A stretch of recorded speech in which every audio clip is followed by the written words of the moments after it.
Episode 497. இந்த பகுதியில் பேச்சுப் போட்டிக்கான ஒரு மாணவனுடைய பேச்சை வீடியோ மூலமாக தந்திருக்கிறோம். இது மேல்நிலை வகுப்பு மாணவர்களுக்கு மாதிரி வினாவாக வரலாம். இது ஹையர் செகண்டரி ஸ்கூல் ஸ்டூடெண்ட்ஸுக்காக ஸ்பீச் காம்படிஷனில் என்ற தலைப்பில் தந்திருக்கிறோம்.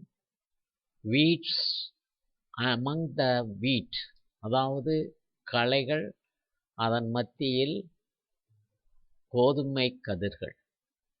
இதுதான் தலைப்பு. மேடை பேச்சுக்கு ஒரு மாணவன் வருகிறான். ஒரு பள்ளியில் நடந்த ஒரு பேச்சு போட்டி. அதில் ஒரு மாணவன் மேடையேறி பேசினான். நாம் வாழும் காலம் பொல்லாத காலம். இக்காலத்தில் எவ்வாறு நடந்து கொள்கிறோம் என்பதை குறித்து நாம் நன்றாக சிந்திக்க கடமைப்பட்டிருக்கிறோம். நான் நல்லவனா கெட்டவனா என்ற தலைப்பில் இங்கு பேச இருக்கிறேன்.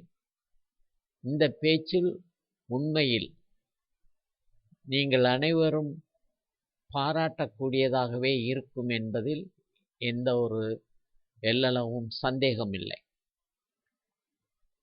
இப்போது நான் ஒரு பாடல் பாடுவேன். அந்த பாடலின் அர்த்தத்தை நன்றாக கவனித்துக் கொள்ளுங்கள். அது பழைய பாடல். மனிதன் என்பவன் தெய்வமாகலாம். வாரி வாரி வழங்கும்போது வள்ளலாகலாம். வாளை போல தன்னை தந்து தியாகி ஆகலாம். உறுதியோடு மெழுகு போல ஒளியை வீசலாம்.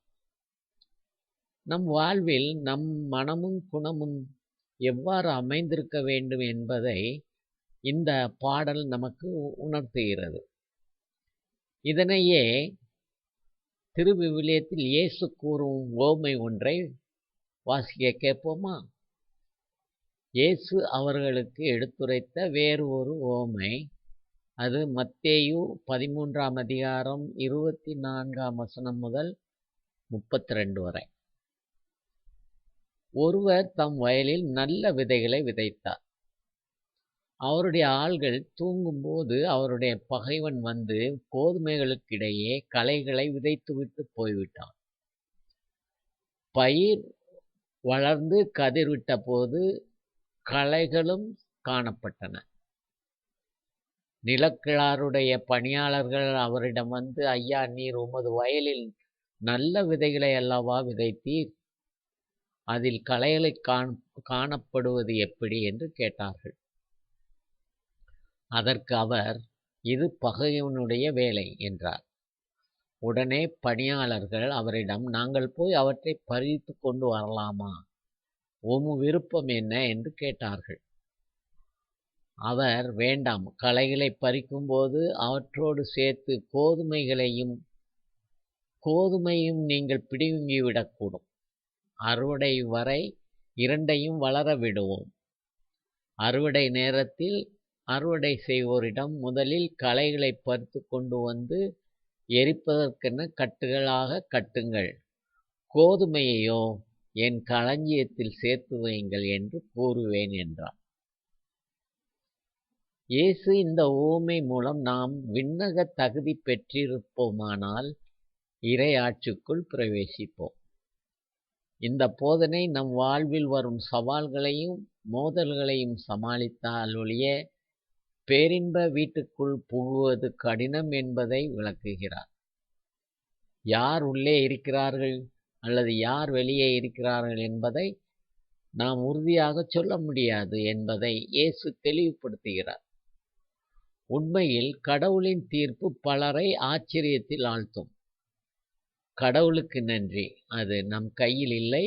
களை எடுப்பதை தேவதூதர்களிடம் விட்டுவிட்டு இயேசு நமக்கு கொடுத்த பணியை நாம் தொடர்ந்து செய்ய வேண்டும், இறைவனுக்கு ஏற்ற வாழ்வு வாழ வேண்டும் என்று சொல்லி அந்த மாணவன் தான் பாடிய பாடலை மீண்டும் ஒலிக்கிறான்.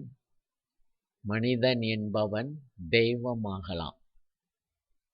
பாடிய பாட்டுக்கு ஏற்ப வாழ்வது நல்லது என்று கூறி தன் மேடை பேச்சை மிகுந்த பாராட்டுதலுக்கு இடையிலே கைத்தட்டல்களோடு முடிக்கிறான். அப்போது தீர்ப்பு வழங்க நடுவர் வருகிறார். நடுவர் கேட்கிறார், கலைகளின் உவமை இன்றைய வாழ்க்கைக்கு எவ்வாறு பொருந்துகிறது? நடுவரே அதை தீர்ப்பிடுகிறார். நிச்சயமாக நம் வாழ்க்கை அர்த்தமுள்ளதாக்குகிறது. ஏனென்றால் நாம் அதை எப்படி வாழ்ந்தோம், வாழ்கிறோம், வாழ்வோம் என்ற பிரச்சனையை அது நமக்கு எடுத்து கூறுகிறது என்று சொல்லி முடித்தார். நன்றி.